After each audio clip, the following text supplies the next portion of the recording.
It is not good to cross the bridge before you get to it. I think you should take your job seriously, but not yourself. That is the best combination. Michael died 5 years ago this January, and the first thing that really struck me about the script was the part about her healing off from the funeral and just getting into a rowboat and having a real kind of cry where nobody was. Because, you know, I can't work a bicycle pump. Actually, what I miss are people corpsing on stage. Some things you know about. You know what the ingredients are, maybe not all of them.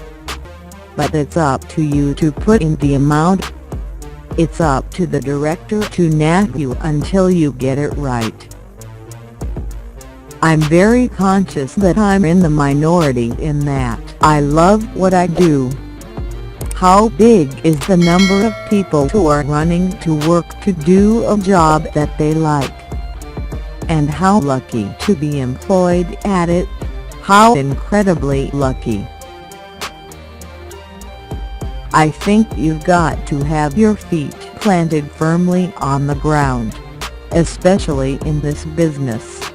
And you must not believe things that are said or written about you, because everything gets out of proportion one way or the other. I don't think anybody can be told how to act. I think you can give advice, but you have to find your own way through it. There are very few things that surprise me.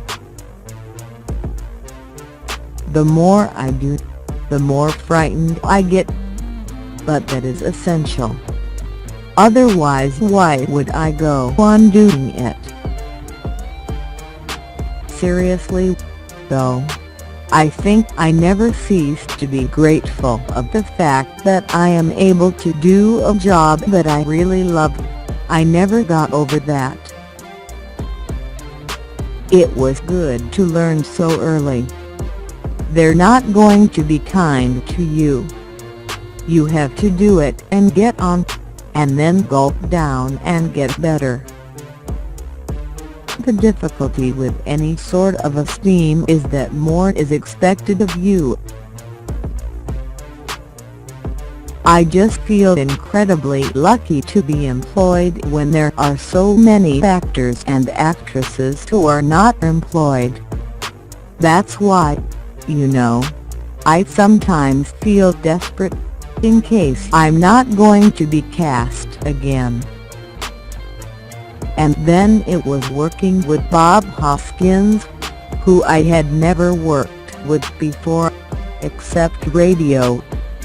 It was like being given a wonderful meal, full of the things you love most. I would like to work with Jack Nicholson, before it's too late.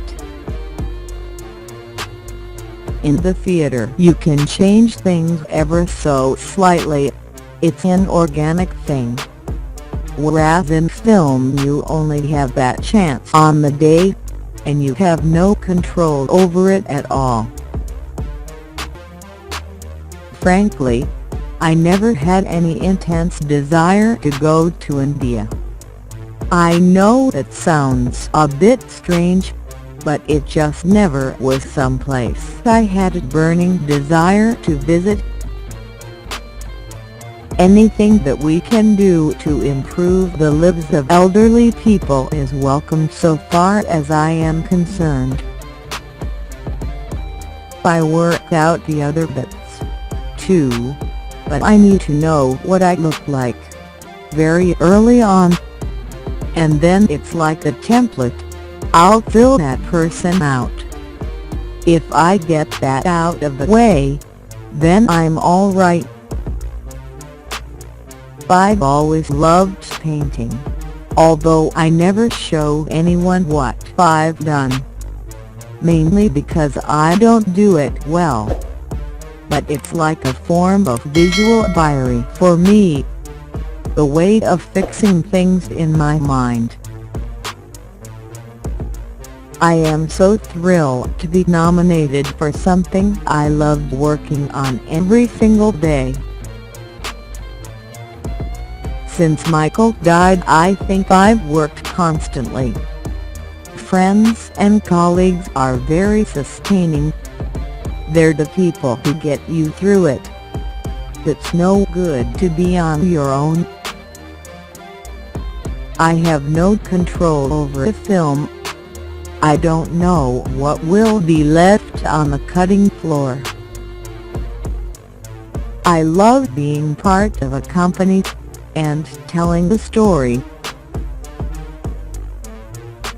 I trained as a designer, so I'm always terribly keen about what I'm going to look like. I was in Yorkshire. We were a family of 5 and I used to be sent sometimes to get the rations for the week, and I was easily able to carry them back. It was like 1 egg and a tiny bit of tea. I've figured out what to do so far, but it's always the next thing you come to where the man with the bucket of ice-cold water is waiting, whoosh, in your face. That's why you work with directors who know what to tell you to do. In contrast, the control you have in a theater is very attractive to me.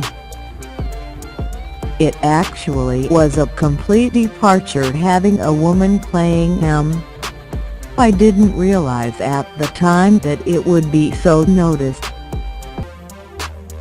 It is true that there are few plays of Shakespeare that I haven't done. My husband was actually very keen that I would become a Bond girl. People think you know beforehand when you win an Oscar. I can assure you you don't. Sometimes nudity is gratuitous. We just live in a society where everything goes. The Lord Chamberlain was censoring scripts when I first came into the theatre. The theatre is the thing I love doing most. It's incredibly moving to hear some of our greatest actors performing Shakespeare. I can't read scripts anymore because of the trouble with my eyes. I've got what my mom had, macular degeneration, which you get when you get old. I would hate people to think bossy is all I can't do. I need to learn every day. I wanted to be a set designer when I was young. I'd rather do a part because I want to, not because great things are expected of me. People seem to have this idea that I've always been very ambitious. Nothing could be further from the truth. Work certainly does help fill a void,